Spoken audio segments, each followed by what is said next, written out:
Hey everyone, welcome back to Simple Mindspace. Today, we're diving deep into the world of YouTube success with none other than the king himself, MrBeast. We're dissecting his journey, his strategies, and extracting the golden nuggets of wisdom he's earned on his path to becoming a global phenomenon. If you're a creator, aspiring entrepreneur, or simply someone who admires the hustle, this episode is packed with insights you won't want to miss. So, buckle up, because we're about to embark on a masterclass in content creation, audience engagement, and the unwavering pursuit of excellence, all through the lens of MrBeast's extraordinary journey. MrBeast's journey is a testament to the fact that success on YouTube, or in any field for that matter, is rarely an overnight phenomenon. He emphasizes the importance of persistence, continuous learning, and a relentless drive to improve. Your first video is not going to get views. Subscribers don't matter. Views don't matter. I mean, they do, MrBeast states, driving home the point that early on, it's not about the vanity metrics, but about honing your craft. He advises aspiring creators to stop sitting there and thinking for months and months on end and just get to work and start uploading. The key, he emphasizes, lies in making the best videos possible and thumbnails. That's the foundation upon which everything else is built. MrBeast's early days were far from glamorous. He recounts, "Like when I was 14, I thought my videos were the best in the world. They weren't. They were terrible. Many people were making way better videos than me, but I didn't think that." This self-awareness, coupled with a healthy dose of ego, is crucial, he believes. You gotta believe in it, but also, if you have sub 1,000 subscribers, there's a good probability your videos just suck. They just do.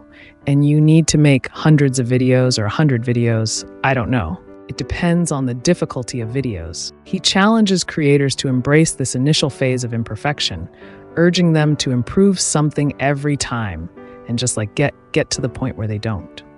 When you make good content, you'll blow up. It's not the algorithm, it's not anything. It's just like me and most people who are in my position, you just make terrible videos and that's okay. MrBeast draws a parallel to athletic greatness, saying, you don't just pick up a baseball and become an MLB-level athlete within a year. It takes many, many, many years, and YouTube's kind of the same way. He acknowledges that while there are exceptions to the rule, for the average person like us, who don't have these exceptional personalities and, backgrounds in filmmaking, just make 100 videos. Improve something each time. And then talk to me on your 101st video. But how exactly does one go about improving with each video? MrBeast provides concrete examples.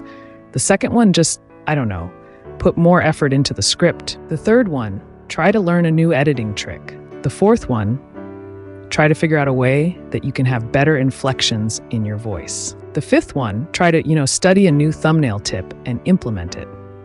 The sixth one, try to figure out a new title. There's infinite ways. That's the beauty of content creation online.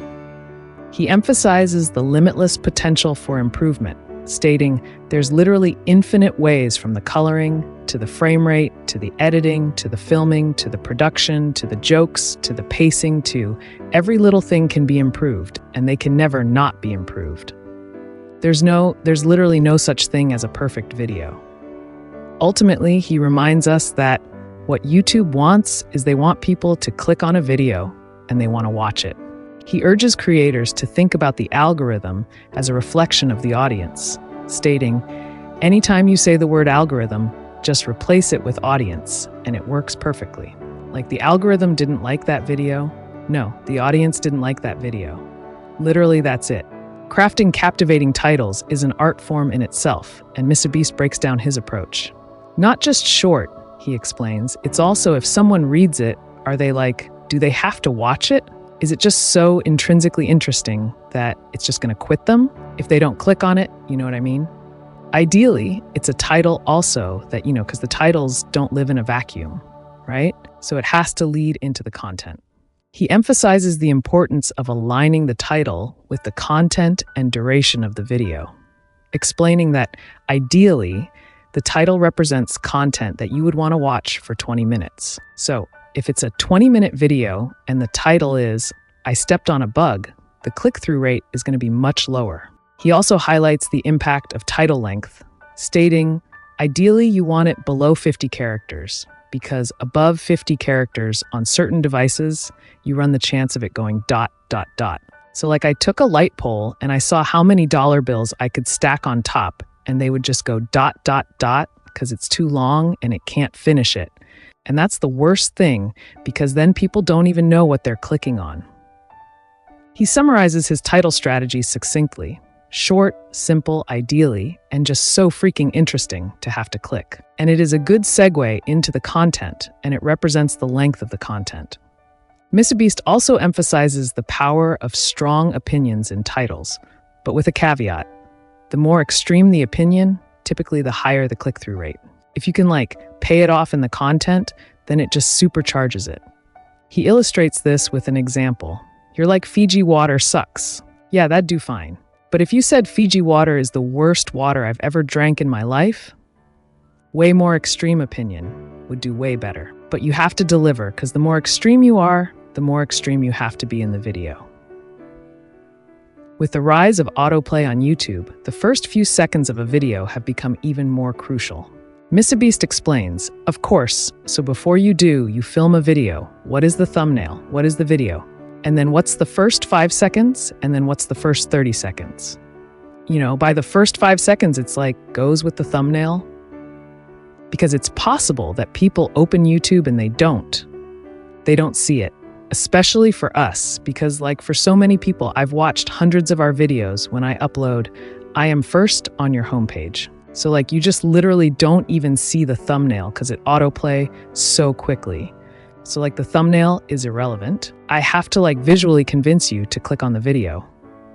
Yeah, that's why we go so hardcore. This means creators now have to hook viewers twice.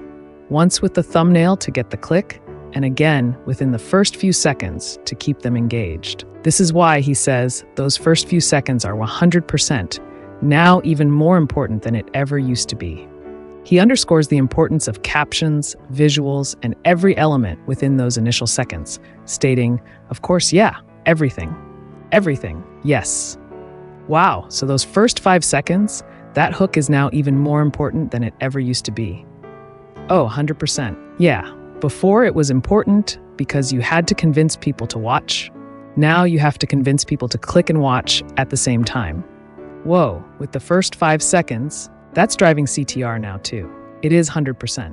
MrBeast is brutally honest about the need to deliver on the promise of the thumbnail and title. He explains, your title and thumbnail set expectations, and at the very beginning of the video, to minimize drop-off, you want to assure them that those expectations are being met. He uses the example of a video titled "Tether is a Scam."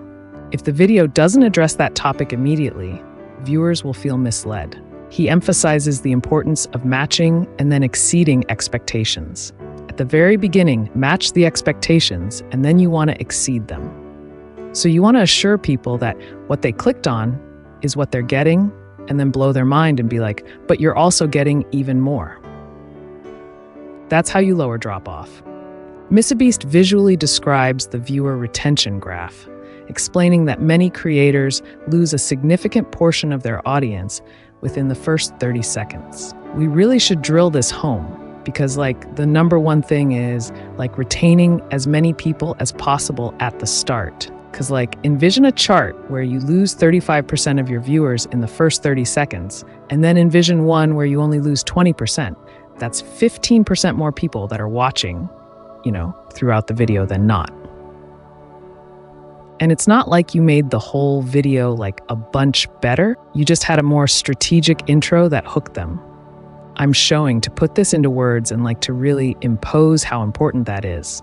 But that 15% difference in viewership really does make the difference between hypothetically 2 million views on a video and 10 in my head. The thing people undervalue the most is literally the first 10 seconds of the video. He breaks down the anatomy of a compelling video start. I tied up an FBI agent and I have $100,000 of this bag. Here's a knife, good luck. And I just run away, it gives you everything you need. No wasted words. Short, concise, and then tension. You basically want to remove every dull moment. MrBeast encourages creators to seek out honest feedback, even if it's harsh.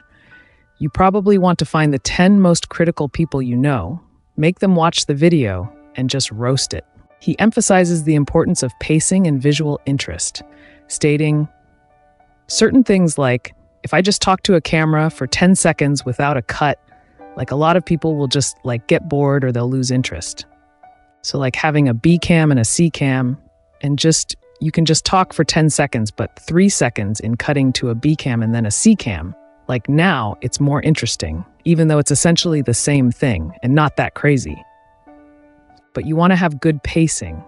He also highlights the need for a strong payoff, explaining, typically having a payoff at the end, keep some, right? Last to leave the circle wins 10 grand. If there is a low moment halfway through, you're going to watch to the end because you want to see who wins the 10 grand. So having a good payoff at the end. When asked how he keeps viewers engaged, MrBeast's answer is simple yet profound. I would say just give them why they clicked. Tell them why they should watch, and then just stick on topic. That right there. Isn't even super complex, but I would already put you in the upper echelon of YouTube. It's hard for a lot of people for whatever reason, they just drag it out. He criticizes creators who stray from the core premise of their video, stating, a lot of vlog channels do it. It's like eating $100 ice cream, and they'll be like, I'm gonna eat $100 ice cream, but first, and then it's earlier in the day, and it's just stuff that has nothing to do with what you clicked on. It's like them birthday shopping for their mom, and it's that's not why I came here. MrBeast reveals an intriguing insight about viewer behavior, explaining, what's interesting is the longer people watch something, the more likely they are to keep watching. So you don't have to try as hard in the hypothetically back half of a video as you do it in the front. Even right now, we're so deep into this where a lot of people listening are probably just going to keep listening relatively close to the end unless we just have a really boring part of this conversation, because they're just in it. They're immersed. And so a big, to really boil it down to a simple level, you just want to get people where they're immersed in the content and then just kind of hold them there. He makes a bold statement, asserting that success on YouTube boils down to knowledge and execution. It is all knowledge. It really is. And every time I say this, people debate it to the end of time on Twitter, but I don't care. I could start a new channel tomorrow with not using my face or my voice, without ever promoting it, and in 6 months have 20 million subscribers. I just could, it's purely knowledge. If you knew what I knew, you could get 10 million views of video, and you could get 10 million subscribers, no matter where you are right now, within 6 months. It really is just knowledge. He acknowledges the skepticism his statement might generate, but stands firm in his belief. And I could already tell you 90% of the people watching, they don't agree with that. They don't. And everyone has excuses, and they're always like, nah, YouTube just doesn't work like that. Jimmy, you don't understand. But I mentor a lot of people. I see it even to this day. I still see it all the time. It is possible. It is simply knowledge.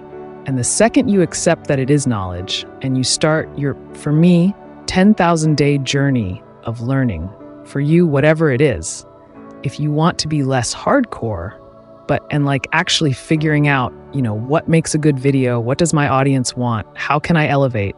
And then you take that knowledge and you just assume that I will never understand what the perfect video is. And every single day, I just need to be devoted to learning as much as possible and improving as much as possible. And I got to prove every video as much as I can. Then there you go. He debunks the myth that going viral requires a huge budget, stating, there are tons of viral ideas that people can do that don't require money. It does not require money to go viral. He shares examples from his own channel. At one point, one of my most few videos was spending 24 hours in a desert.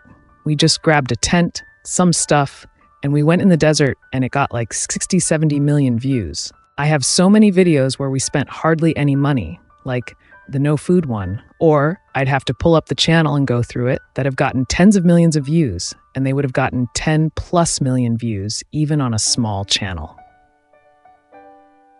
He directly addresses those who believe financial resources are the key differentiator. So people who say, oh, well, I could be MrBeast if I had money. Well, A, I didn't start off with money. I was poor, I had no money, and it took me like 7 years just to buy a camera saving up from YouTube. And B, some of our most reviews literally, like anyone can do. MrBeast emphasizes the importance of quality over quantity, especially for smaller creators. The best way to get views, in my opinion, I think it's better to really focus on quality.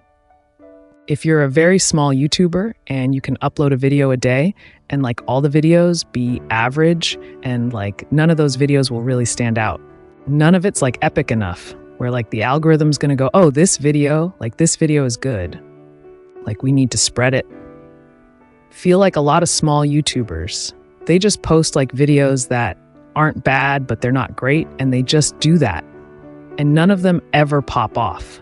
So they never get an audience where it might be better to like, upload half or a third or even like a fifth of the videos, but make the videos you upload so freaking good that like the algorithm has to promote it and that, it has to find audiences for it because it's such an interesting and good video. He cautions against falling into the trap of consistency over quality. When you like set a consistent schedule and you're constantly having to upload videos that aren't as good as you'd like because you got to hit, oh, this Monday, I said I'd upload every Monday. Like that's a dangerous trap because then, the viewers notice that the quality isn't as good and it makes them less likely to watch. And I think it hurts your longevity. MrBeast shares a harsh reality. A lot of times people, oh boy, it's like they think their videos are better than they are, honestly, and that. He attributes this to a lack of self-awareness and the tendency to surround oneself with yes men. I mean, they do. And you have to that. And they have horrible friend groups because you really are like the type of YouTubers you hang around.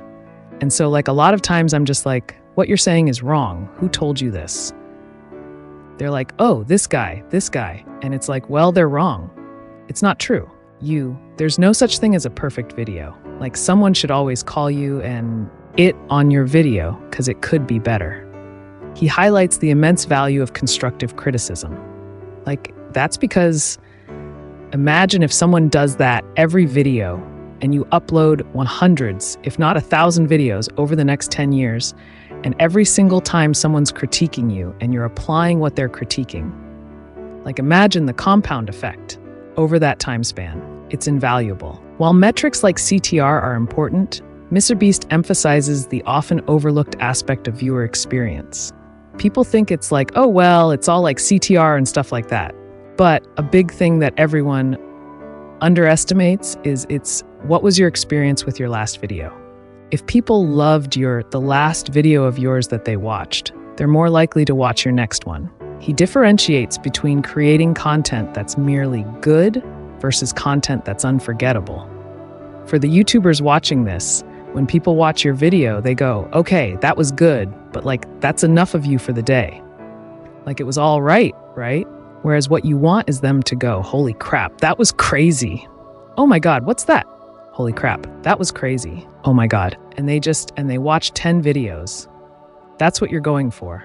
That data can't describe, and like I've never heard anyone talk about that, but that is it.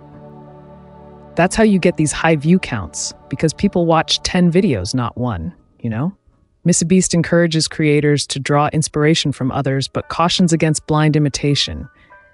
It's okay to draw inspiration from me, but just don't do what I do to a T. It's not like $1 versus blank. I'm the first person to do it, but I just, saw that format and I was just like, how can I do that 100 times better? Right? How can I put 100 times more creativity into it? How can I level up the editing by 100 times? How can I spend 100 blah, blah, blah? And that's always my mindset. How can I, if I get inspired by something, how can I do that but 100 times better and make it my own? Whereas a lot of people are just like, oh, MrBeast did that, I'm just going to do it. When it comes to thumbnails, MrBeast believes in simplicity and emotional impact. You want it to be simple. You want them to be able to, like when they're scrolling through their suggested or homepage or whatever touch point, you want them to instantly be able to understand what you're conveying, and you want them to feel some type of emotion. You know what I mean? The way I like to phrase it is, you want to make it so interesting or spike their curiosity or whatever emotion so much that, like, if they don't click it, they'll wonder, before they go to bed, like, what happened? You know what I mean? Like an example would be like if you uploaded a video, I rode a skateboard with 1,000 other people on it, and like people are falling off the side or whatever, and I'm envisioning like a giant skateboard and people are like hanging on the side of it. Maybe it's like about to go off a big ramp. If you don't click that, you're gonna like be so curious, it's gonna be on your mind, you know? Later in the day, when you're daydreaming, you're gonna think like, what happened? What happened to those 1,000 people on that skateboard? That's kind of a mindset I think you should have when making thumbnails. MrBeast doesn't shy away from revisiting and updating his older content, recognizing that as his skills evolve, so too should his thumbnails. Well, so I think we get better at making thumbnails every year. So it's more, when I upload a thumbnail, I usually think it's good, and I don't change it most of the time. But what happens is like 3 years later, I look back and I'm like, oh, that's a horrible thumbnail. And so it's usually like every 2 years, we just go back and update a lot of our older thumbnails just because they're terrible, just with like the new knowledge we have and what we've learned. And funny enough, that actually usually does help quite a bit when we update the thumbnails on old videos, that they usually do see a little bit of an uptake because they're just, if we take an old thumbnail where it's like seeing if whatever, like 1,000, 100,000 mattresses can stop a car and it just looks terrible. And then with the new stuff, I know we zoom in a little bit so it's a little more visible and make things look better. Then magically it starts doing a little bit better because now people actually understand what it is because I'm not as much of an idiot anymore. MrBeast has a clear vision for the future of YouTube, predicting its cultural dominance. In 10 years, YouTube's going to be bigger than television ever was for culture in America, at least in my opinion. And so I think a lot of people underestimate that, and I don't think people really understand just how, like, to be one of the top creators on the biggest social media platform. And that will also be the biggest in 10 years during that whole time.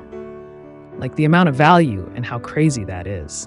Like you don't need a network, you don't need, to go through people. You just are.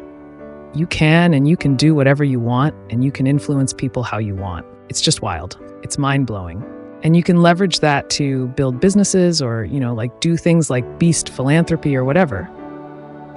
I think like people don't realize just how much influence the top YouTube channels have. He believes his dedication sets him apart and makes him impossible to replicate. No one's ever going to do what I do better than me. Like, it's not even humanly possible. Like, I reinvest every penny I make. I work every hour I'm awake. I devote every atom in my brain to solving this. I hire the best people on the planet.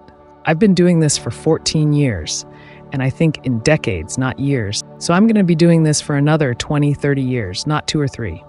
So no, the next me isn't going to be me because no one's going to do what I do better than me. It's not possible. If I thought someone was doing better than me, I'd just start sleeping less so I could work even more.